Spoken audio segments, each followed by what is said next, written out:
de que muchas de las recomendaciones que vamos a hacer para paralizar la posibilidad de fraude y de dispersión de recursos en el SENASA van a ser válidas para otras instituciones del Estado, que también tienen debilidades. También.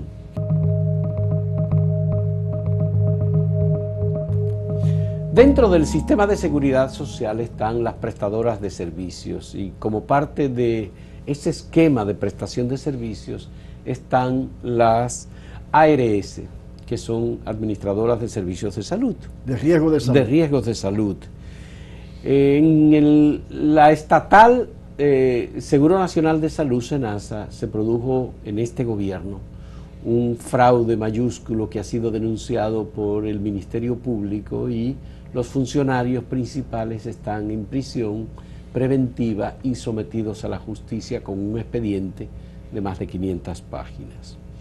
El presidente de la República, luego de conocido ese fraude y el sometimiento, decidió mediante decreto 722 del año final del año 2025 crear una comisión técnica del Consejo del Seguro Nacional de Salud, SENASA. En esa comisión se incluyó a Arismendi Díaz Santana, el primero en la lista que se dio a conocer, dice Juan Arismendi Díaz Santana, quien fungirá como su coordinador. Y incluye además a Nora Elizabeth Sánchez Padilla. Nori Sánchez, que es una persona conocida, ha sido coordinadora de Participación Ciudadana, hija de Josefina Padilla y de Rafael Augusto Sánchez. Además de Pedro Ramírez Sliver, que es un médico colaborador aquí en Acento que escribe sobre temas de seguridad social. Pedro Emmanuel, dice, el nombre que dice en el decreto es Pedro Emmanuel Namtala Ramírez Sleive, miembro. Y Manuel Alexis Rit Ortiz, miembro, además de Federico Jesús Lalane José, a quien todo el mundo conoce, a Federico Lalane, claro. Por supuesto, un hombre del mundo deportivo. Y que además fue Contralor General de la República. Fue Contralor General de la República, tuvo una función como vicerrector administrativo en la Universidad Autónoma de Santo Domingo. Federico Lalane José es un hombre de una calidad y de una honestidad por encima de cualquier cosa. Yo le tengo un grandísimo respeto. Esa comisión que tú coordinas, Arismendi, designada por el presidente Luis Abinader, luego de conocido el fraude en el SENASA, ¿a qué se va a dedicar? ¿Qué es lo que va a hacer? El presidente le asigna funciones para controlar el ejercicio del SENASA y la administración de los fondos del SENASA. Mira, me gustaría que me hablaras de eso. El presidente de la República nos llamó en un momento determinado, hace varios meses, y nos dijo que él estaba sorprendido porque el SENASA era una de las pocas instituciones de la República Dominicana en donde el director ejecutivo, el que sea, no importa quién fuere, tenía plena libertad de gastar todos los recursos del mundo sin ningún filtro, sin ningún control. Porque en realidad el Consejo Nacional del SENASA no estaba llenando sus funciones debidamente y además no tenía la facultad legal suficiente para hacer los controles debidos. Es decir, no podía controlar el Consejo del SENASA, no podía controlar al administrador. Sí, porque al director ejecutivo. ¿Qué pasó? Ahora estoy citando el informe de la Procuraduría General de la República. El anterior director ejecutivo designó una comisión, él a su manera, y dice la Procuraduría que era violando la ley y el reglamento del SENASA, vamos a decir, de funcionarios que respondían absolutamente a sus decisiones. Y eso permitió que se pudieran pasar contratos totalmente absurdos, en algunos casos fuera incluso de la propia facultad del Seguro Nacional de Salud, y además multimillonarios sin conocimiento y sin autorización y sin supervisión del Consejo Nacional del SENASA. Entonces, ¿qué pasó? Que ahí estuvimos conversando con el presidente y yo le señalé al presidente que, por ejemplo, en el caso de Guatemala hay un gerente general de la Seguridad Social, hay un consejo directivo y en el medio hay una comisión técnica que es la que evalúa y analiza todas las propuestas que se llevan al consejo. Y por lo tanto sirve de racionalizador, de filtro y de garantía, porque esos miembros del COSENASA, por ejemplo aquí, son el ministro de Salud Pública, son otros funcionarios que no tienen tiempo para analizar ningún documento importante. En este momento se va a discutir próximamente el presupuesto general del SENASA. Es un documento grandísimo. No tienen tiempo para hacer eso. ¿Quién tiene que hacerlo? Una comisión técnica calificada que se encarga de analizar eso desde todos los puntos de vista, dar su opinión y entonces el Consejo, en función de eso, toma o no toma una decisión. Pero hay muchas ARS, por ejemplo, en el sector privado, en el caso del sector privado, que operan con un control estricto. Pero claro. Porque son instituciones muy sólidas que tienen un régimen de prestación de servicio, de retención. Pero por de eso, los afiliados, claro, que es muy bien organizado. Pero hasta en los bancos, tú vas y solicitas un préstamo, digamos, de menor cuantía, por ejemplo, y eso te lo autoriza el gerente. Pero si es de cierto nivel, cierta complejidad, claro, dice, no, eso tiene que haber un comité. Por supuesto. Comité de evaluación, ¿tú entiendes? Claro. ¿Por qué? Porque hay un interés en que esas decisiones no sean individuales, sino que sean el producto colectivo y que además sean de personas calificadas. Claro. En el caso del presidente, yo creo que ha hecho una buena decisión, independientemente de quién sea, porque fíjate lo siguiente, en primer lugar, eso se insertó en el reglamento del SENASA, o sea que ya es totalmente válido jurídicamente hablando. En la estructura de SENASA está el Consejo, la Comisión Técnica y la Dirección Ejecutiva. La Dirección Ejecutiva. Ajá, número uno. Número dos, un aspecto muy importante, los nombra el propio presidente de la República. A los miembros de la Comisión Técnica. O sea, que no dependen jurídicamente, contractualmente, del director ejecutivo. Ya. Ni tampoco, ni siquiera del ministro de Salud, que es el presidente del Consejo. Ya. ¿Tú entiendes? Bien. Eso quiere decir que esas personas, cual que sea su nombre, tienen una independencia lo suficientemente grande para decir, ese proyecto tiene estas limitaciones y no va a pasar. Porque además, el decreto y la reforma que se hizo al reglamento dice que esa comisión tiene capacidad de no objeción. O sea, si esa comisión objeta una propuesta, una iniciativa de la dirección ejecutiva, no va. No va.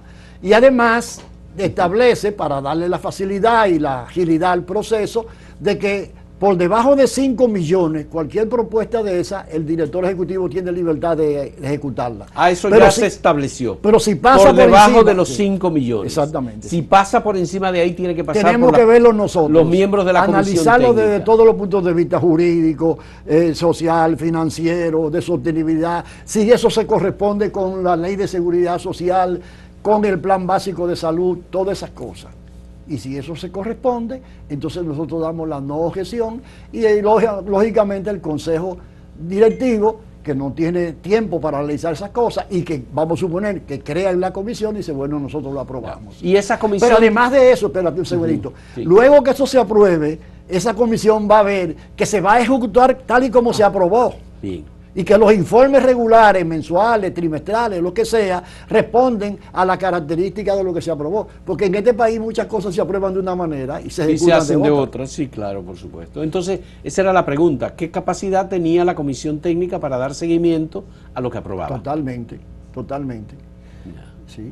Y no solo eso, sino a los informes regulares que, por ejemplo, del sector financiero, del sector de la gerencia de salud, etcétera. Todos esos informes también tienen que ser analizados por esa comisión, porque se supone que luego van a ser presentados al consejo directivo. Ya. La comisión técnica tendrá la posibilidad de evaluar, por ejemplo, el déficit con el que ha quedado SENASA como parte de su esquema de prestación de servicio a una población de aproximadamente 8 millones de personas. Claro, claro que sí. Pero déjame decirte una cosa, y esto ahora es bueno que se sepa. En ese sentido, la dirección ejecutiva en este momento ha tomado una serie de medidas que ha reducido a su mínima expresión todas las discrecionalidades y todas las, digámoslo así, despilfarros que había en el SENASA. Todos esos contratos que se están denunciando como irregulares y que se aprobaron de manera irregular han sido cancelados totalmente. De modo que hay una ventaja en este momento que yo quiero señalar, Fausto. El responsable, el director ejecutivo en la actualidad es Edward Veras. Exacto, no, Edgar Guzmán. Edgar Guzmán. Yo quiero señalar una cosa precisamente sobre eso, me diste el pie de amigo. El presidente tomó una gran decisión al nombrar al doctor Edward Guzmán, porque Edward Guzmán es un médico con una formación en planificación económica y esas cosas. Y además de eso, es un técnico, no es un político. A veces tú sabes que los problemas surgen en las instituciones cuando tú nombras a un político y ese político politiza todo y lleva una cohorte de amigos y relacionados que terminan ayudándolo a desnaturalizar la función.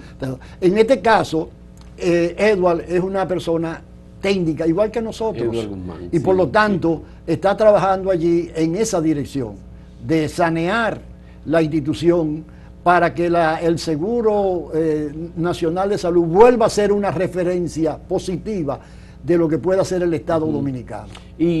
Pero hay una idea del monto del déficit que se tiene y que probablemente sea el Estado. Se habla de 13.000, 14.000 millones. Pero ese es el monto más o menos aproximado del fraude. Sí, está en el expediente dado a conocer por el Ministerio Público.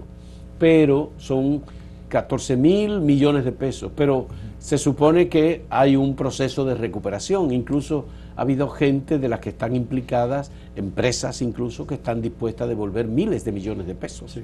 Tengo entendido que están en ese proceso porque algunas personas amigas que tengo ahí me dijeron que se pasaron todas las navidades gestionando la recuperación. La recuperación de los recursos. O sea, hay una campaña muy fuerte en ese sentido y eso va a aliviar la situación. Desde luego, Fausto, es importante, y esto que no se vea como negativo, que se sepa que la recuperación total, el saneamiento total financiero del SENASA va a tomar unos años. Tomará unos años. Sí. Lo que sí se va a garantizar en este año es que haya equilibrio en el año. Pero es como si tú tienes un salario y tú tienes un equilibrio, pero tienes una deuda vieja. Esa deuda vieja se va a ir resolviendo poco a poco. Sí, pero hay una disposición del gobierno a suplir recursos. Totalmente. Porque eso era lo que también ocurría, que el gobierno facilitaba recursos a SENASA para cumplir con los déficits o cerrar los déficits para que, los amigos se iban presentando. Para que los amigos tengan una idea, el asunto no está en la funcionalidad, sino en lo que llaman las reservas técnicas. Ya. Como había un déficit, se fueron utilizando esas reservas técnicas. Esa reserva técnica la sacaron. Entonces ahora lo que se quiere es ir inyectando recursos del Estado para la reserva, tener una reserva técnica suficiente. Bien, estos son aspectos sumamente valiosos, pero hasta ahora la comisión técnica se ha reunido, ha tenido un trabajo sistemático. ¿Cuántas veces ustedes se han visto? ¿Ya han ido sesionando y conociendo los proyectos del SENASA? Bueno, mira, el decreto surgió el 30 de diciembre. 30 de diciembre. En unas 2 semanas muy especiales, porque Nochebuena era miércoles, al otro día era feriado. El 30 de diciembre, ahí está en el decreto, ciertamente sí. Exactamente. Sí. Bueno, eso dio como resultado que los trabajos de la comisión comenzaron en esta semana, la semana pasada, el día 6, martes 6, que nos reunimos por primera vez con el doctor Edward Guzmán, muy amable, nos dio una explicación bien amplia de cuál es la situación, el proceso, los planes, los proyectos que tienen en ese sentido. Y luego nosotros, eso fue el martes, el jueves nos reunimos como comisión por primera vez. Ya, muy bien. Ya esa comisión tomó una serie de decisiones que se la vamos a informar esta tarde al a la dirección ejecutiva y al presidente del Consejo. Nosotros todavía no hemos tomado posesión. por la situación que te estoy diciendo. Ciertamente, pero sin embargo, como estamos interpretando el honor y la responsabilidad que nos dio el presidente, ya estamos trabajando. Bueno. Por ejemplo, ya yo me leí entero el expediente de la Procuraduría General de la República. Ya. Y además lo distribuimos en los demás compañeros para que también conocieran la naturaleza. Porque tenemos que conocer eso bien para ver dónde estaban las trampas y cómo buscar los antídotos correspondientes. Qué bueno, me alegra muchísimo que así sea y que ya ustedes estén en los rieles. Déjame hacerte un pequeño avance. Sí. Nosotros estamos muy entusiasmados en ese sentido porque sabemos la responsabilidad del SENASA en este país y la responsabilidad que ha depositado el presidente en nosotros. Ninguno de nosotros somos políticos, todos somos técnicos. Si tú dirías calificados, pero todos somos técnicos, ¿no? Eso es una garantía que tiene la República Dominicana en este momento. Pero además de eso, nosotros estamos sospechando de que muchas de las recomendaciones que vamos a hacer para paralizar la posibilidad de fraude y de dispersión de recursos en el SENASA van a ser válidas para otras instituciones del Estado. Que también tienen debilidades. También, qué bien. O sea, que hay esa posibilidad de que los correctivos aplicados al SENASA puedan replicarse en otras instituciones que, aunque no han caído todavía en la situación del SENASA, podían caer en un momento determinado. Qué bueno. Me alegra. O sea, dicho de otra manera, pensamos hacer aportes para complementar la política del gobierno en contra de la corrupción y de la impunidad. Qué bien, en otras instituciones. Bien, muchas gracias, Arismendi. Vamos a hacer una última pausa en este diálogo con Arismendi Díaz Santana y quiero hablar sobre las perspectivas del sistema de seguridad social en general y en particular aquellas apetencias que se han desarrollado en muchos sectores en el sentido de que los fondos de pensiones podrían ser un elemento de distribución de riqueza en el país. Como aquí ya hablamos de distribución de riqueza, tú lo recuerdas en la campaña. Bueno, pues vamos a ver eso con Arismendi Díaz Santana. Volvemos en un momento.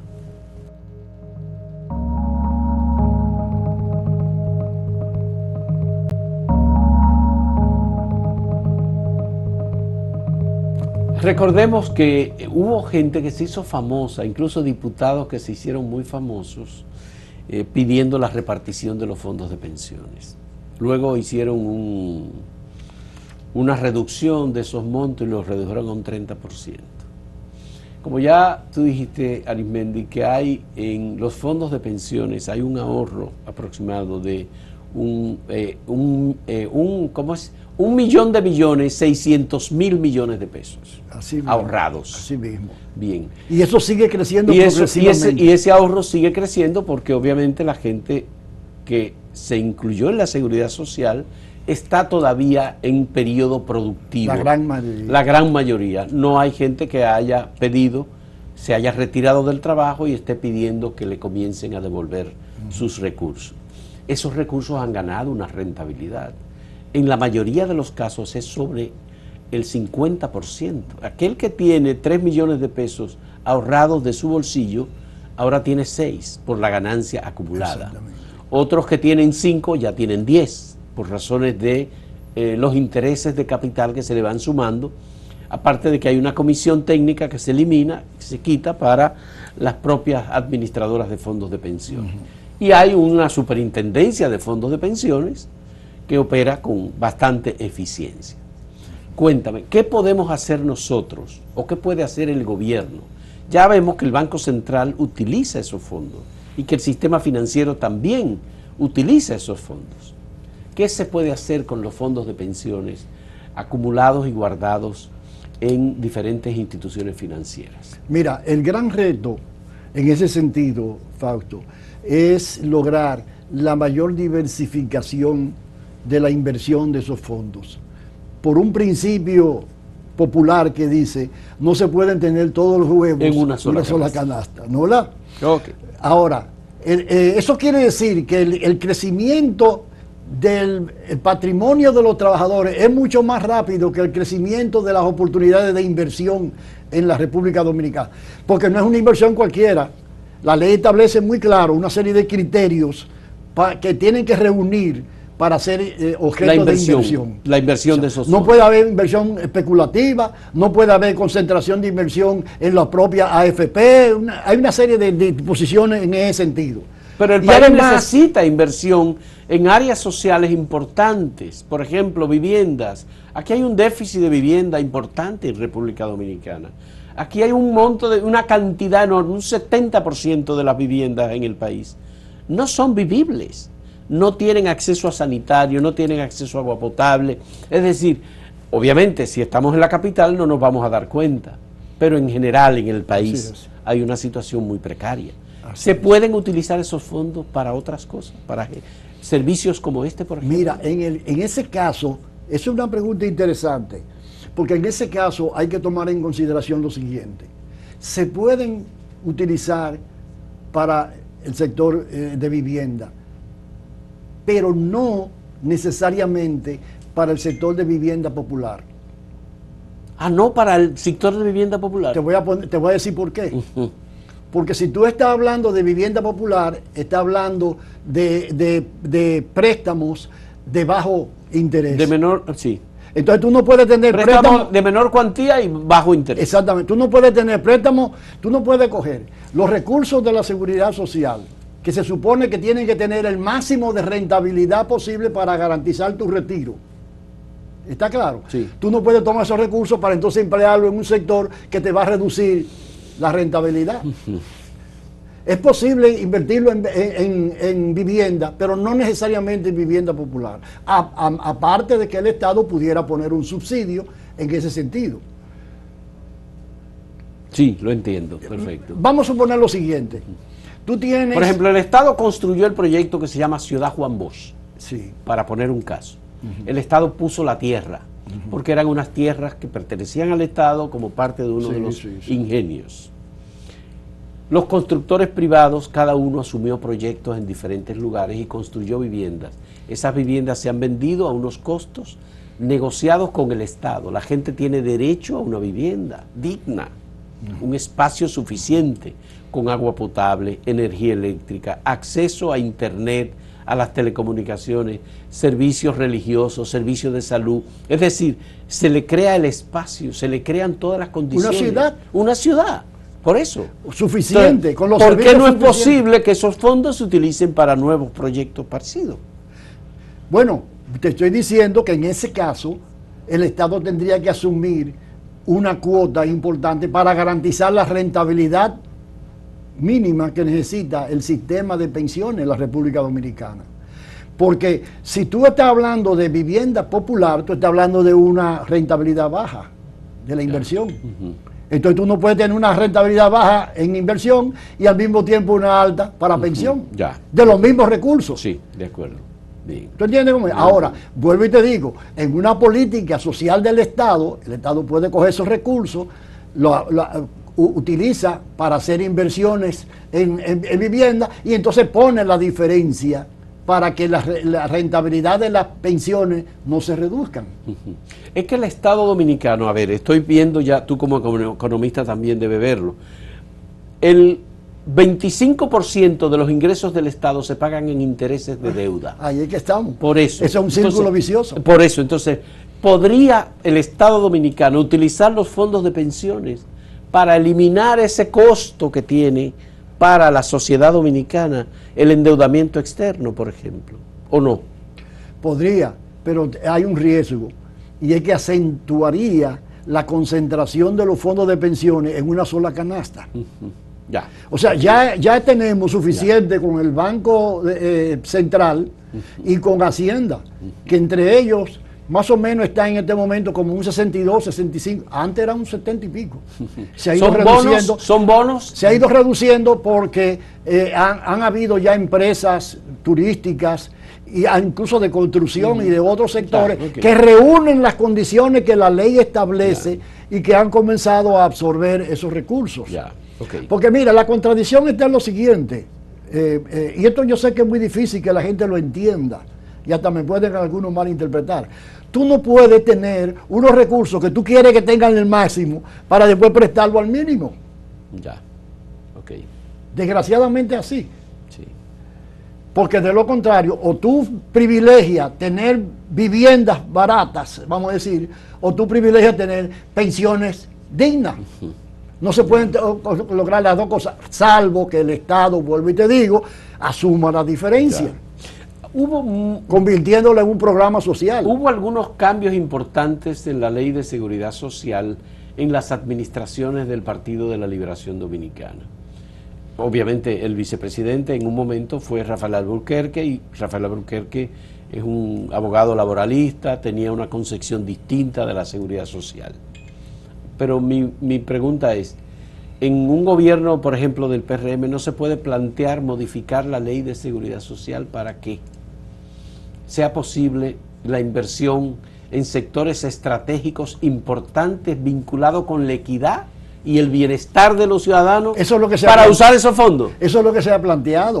Y nosotros estamos esperando que el Poder Ejecutivo, el Presidente de la República, someta, esperamos que sea este año y que sea pronto, un proyecto de reforma de la seguridad social para que junto con lo que ya están depositados en el Congreso Nacional se verifique y se establezca una dinámica en donde salga lo mejor posible la reforma a la seguridad social.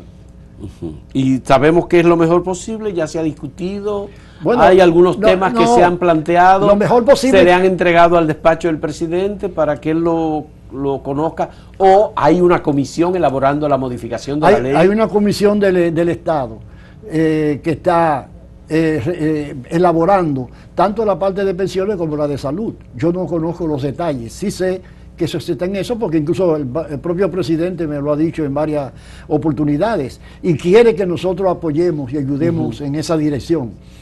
Ahora, es necesario que el Estado Dominicano asuma su rol en ese sentido. No solo el rol que le confiere la Constitución de la República, sino incluso la propia promesa que el presidente, cuando fue candidato y luego ya al tomar juramento, prometió que iba a promover que una de sus reformas estrella iba a ser la de la seguridad social. La de la seguridad social. Okay. El problema en cierto modo, Fausto, es por las relaciones que yo tengo en el Congreso, es que el Código de Trabajo ha trabado un poco el tema de la seguridad social. La reforma laboral. ¿Por qué? Sí, porque hay muchos congresistas que están en las dos comisiones.